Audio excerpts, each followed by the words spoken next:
Good evening, Canes fans. Peter Ariz here, bringing you tonight's instant reaction to Canes Hoops' tough game against number one Tennessee. And these are getting difficult to do, man. These instant reactions, these Canes Hoops instant reactions now. 7 straight losses for the Miami Hurricanes basketball team. Appreciate everyone hopping on here tonight. Like this video, subscribe to the channel. I'm going as strong as I can here, everyone, because this is it's getting tough, man. I really can't I can't lie to you, man. You lose now your 7th straight game in a row, albeit number one team in the country, right? So really, I would say have to be proud of how they battled in the first half for most of the first half, let things slip away at the end there of the first half. And then you go toe for toe with them in the second half and you lose the game by 13. You were 14.5-point underdogs going into this one. And like, look, I don't know if this is the right game for me to kind of like do this on. And I'm going to be very careful about how I, use my words here. As some of you are already getting in the comments, in terms of what Miami's recent record is. But going back to last year, Miami in their last 20 games is 3-17. So like I've tried to be really patient, and we'll get into the game in a second, but like I've tried to be really, really patient with the situation with Canes Hoops. And who am I to judge what is happening there? Like I said, I've tried to be really patient. A lot of people have been jumping on coaches in this situation for the last like year plus, but I have tried to overlook certain things, and I'm like getting to that point. I'm getting close to it. You've lost 17 out of your last 20 games. Like I again, like I said, I don't know if this is the right podcast or show or instant reaction to do this on, because it's the number one team in the country. You're 14.5-point underdogs. You lose by 13. So yes, you cover the spread, but like this isn't even the game that should really bother you. It's the losing by double digits to Drake when you are, 7 to 8 point favorites in that one. And they have 4 D2 starters playing in their second or third game in the D1 level. Losing to an Oklahoma State team by 6 that, yes, Power 4 team, but Oklahoma State is also in a rebuilding mode. You lose to a VCU who is retooled. You lose to a Charleston Southern at home by 4 points in a game that was just not ever, it never really felt like you were going to win that game from the first half. Like, you lose to Arkansas, you lose to Clemson, and now you lose to Tennessee. So the Arkansas and Clemson games, you're really in control of most of that Clemson game. You really had control for a lot of that Arkansas game. This team is not as bad as 3-7, but you've got to figure out a way to win some of these games, man. Like and look, Canes Cat C305 saying Drake is good though. I agree, but you're favorites in that game. You can't lose by double digits. VCU is favored to win their conference. Agreed. But like, if you're watching these games, Canes Cats Heat, there's just certain things that you get frustrated with, right? And I've thought they've played hard the last few games. I really have. I mean, again, this is the number one team in the country on a neutral site. Like, it's not like I expected them to go in there and win. Vegas had them losing by 15 points or more. They did not do that. But like, it's very difficult to like hang your hat on something, because like, unless they really go run the table in the ACC now and do something absolutely insane, unheard of, like, I'd be stunned if this team makes a tournament unless they win the ACC tournament. You're now 3-7. You've got to pretty much, like I said, you've got to go like something crazy in the ACC now. You have 1, 2,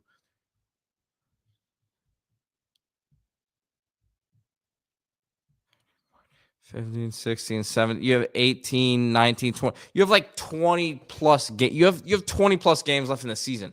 You have to go now do what you just did opposite, right? You went 3-17 in your last 20 games. You have to go like you have to go like 15-5 or 16-4 in the ACC. That I mean, good luck. Like I'm as optimistic as anyone when it comes to this program. When it comes to basketball, like I take these basketball losses.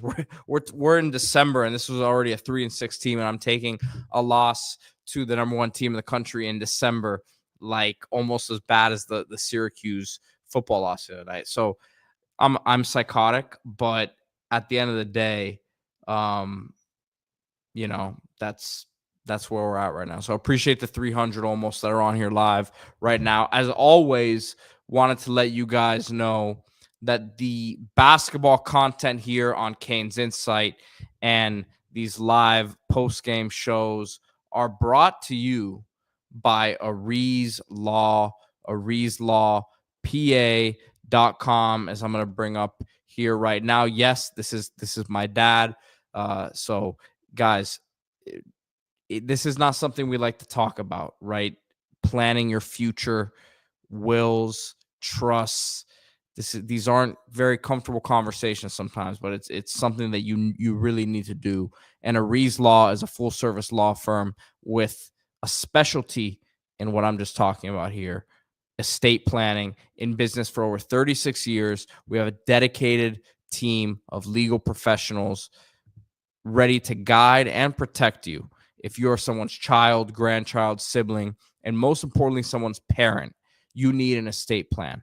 We prepare trusts, wills, powers of attorney, living wills, and all health care documents necessary to provide you the peace of mind you deserve. Schedule an appointment at no cost to you and see how we can protect your hard-earned assets. Plan your future so others don't. Aries Law. And again, schedule an appointment with him. Go to the website, AriesLawPA.com. And then the phone number here, 305-859-9898. Again, 305-859-9898. Aries Law.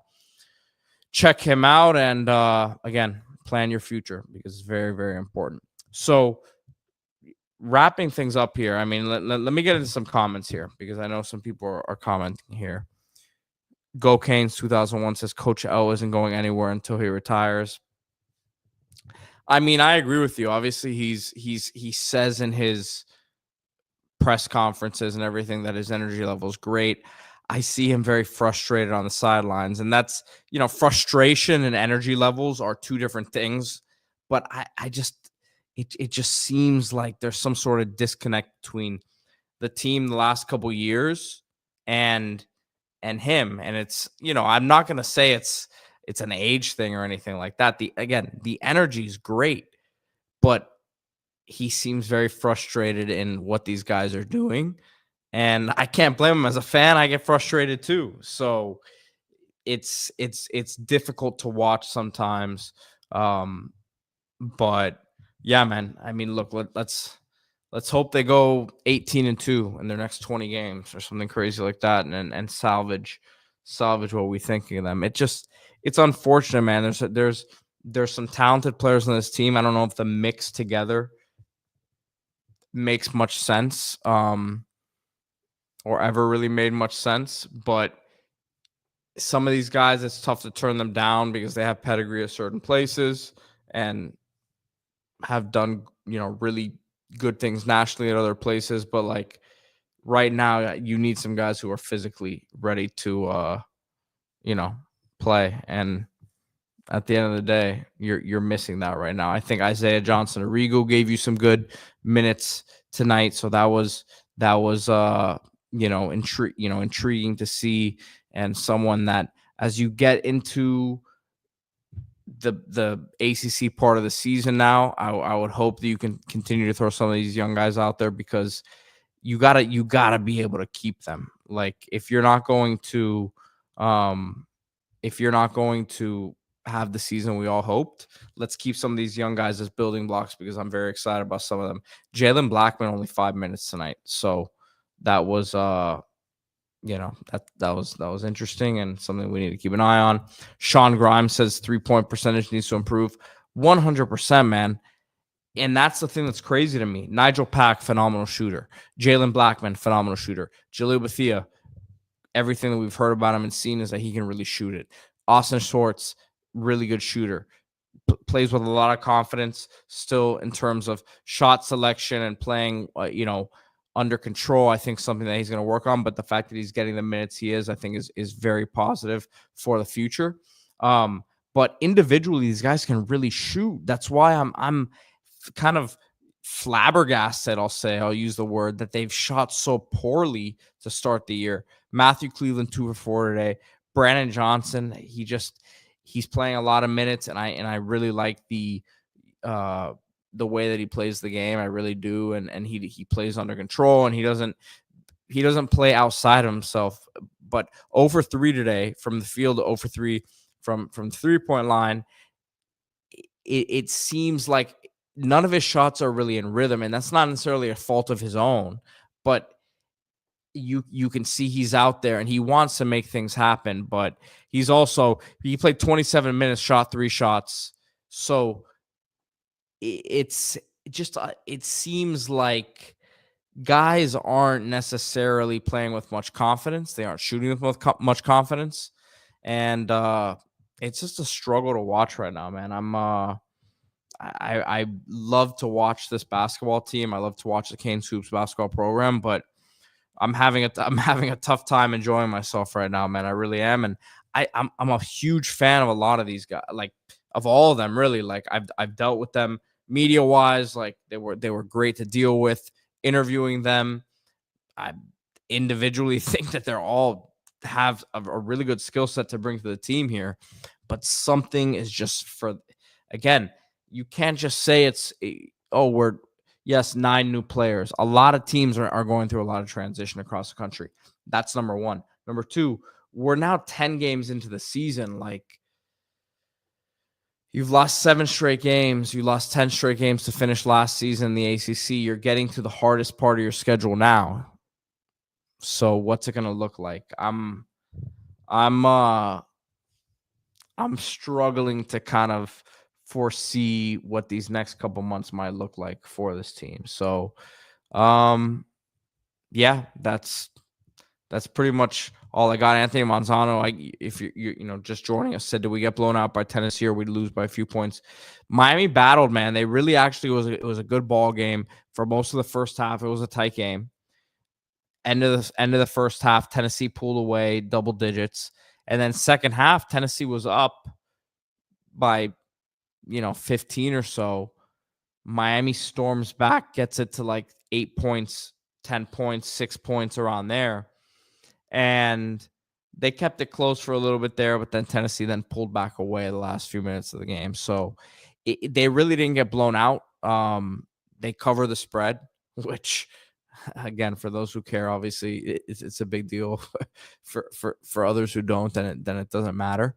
But that's why I'm saying all this stuff about how disappointed I am. Like, this isn't even the game for me to say all this, but it's just been building up. They actually played really tough against the number 1 team in the country, but yeah, it's frustrating. Luis Delgadillo, man. He says, poor Pete, who's watching all these reactions. I'm with you, man. And honestly, sometimes I'm like, man, who the heck's going to want to watch this? But we got almost 500 on here right now. So, I appreciate everyone hanging out with me and kind of watching me go through my struggle, go through my pain right now. Shout out to Arees Law. Go to areeslawpa.com.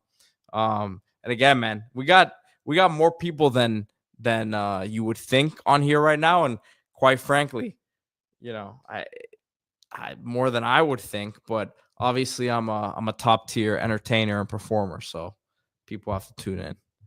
Canes Cats Heat, appreciate your support as always.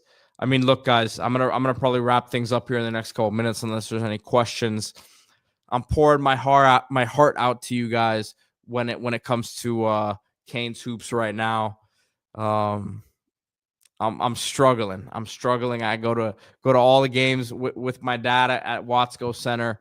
Obviously, they were at Madison Square Garden tonight, and again, they played hard, man. Like, if people within the program hear me ranting here, I don't want them to take things the wrong way, but like, I gotta appreciate how they played tonight. I really do. It's just like things have been mounting, and you're 3-7 at this point, so it's like it's really. Kyle says number 99 needs to play more. Divine Ugochukwu, man.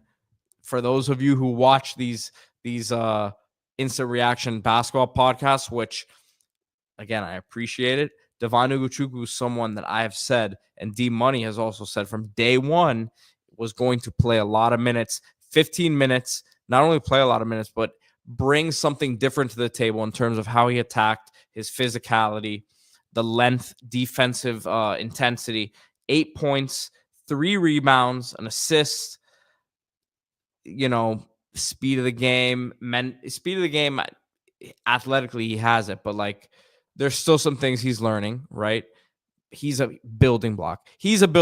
Austin Swartz is a building block. Jalil Bethia, I would love to say he's a building block, but,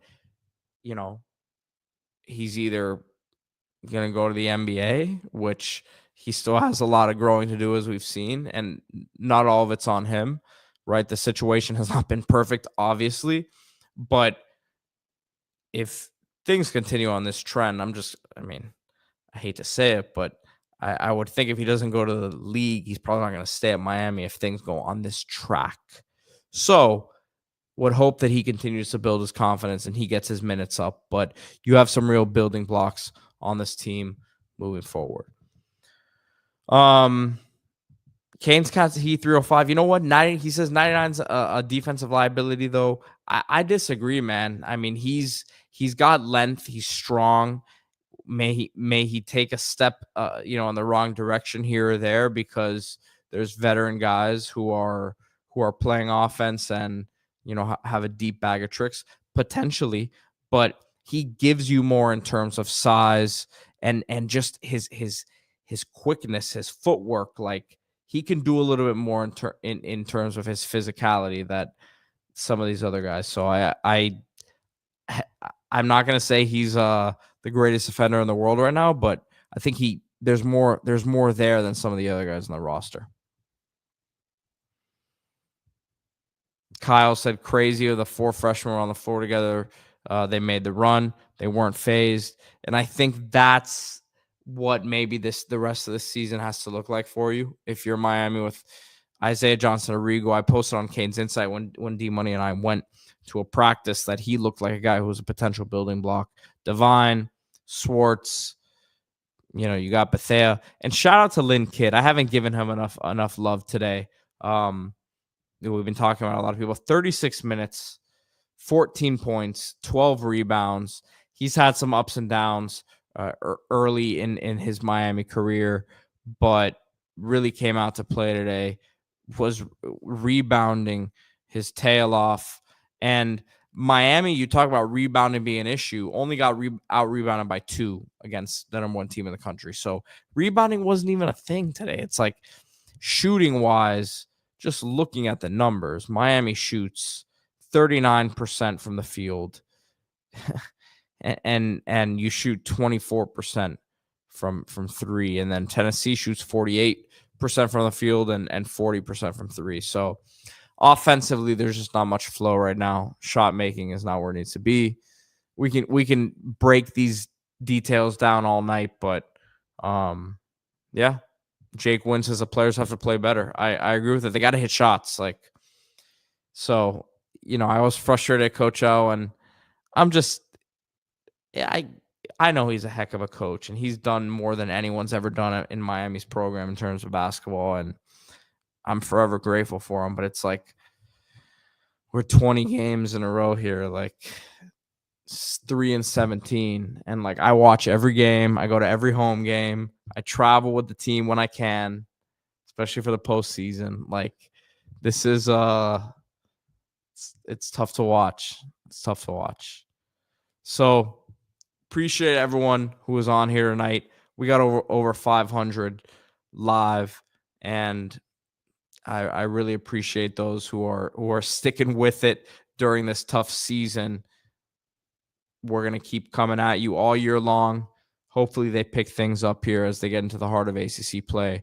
0-1 in the ACC after the loss to Clemson last weekend, but a lot of season left. Hopefully they go 17-3 or 18-2 or something like that, man. And we can look back on this start of the year and laugh at it. But until then, go Canes. Like this video, subscribe to the channel. I will see you guys soon.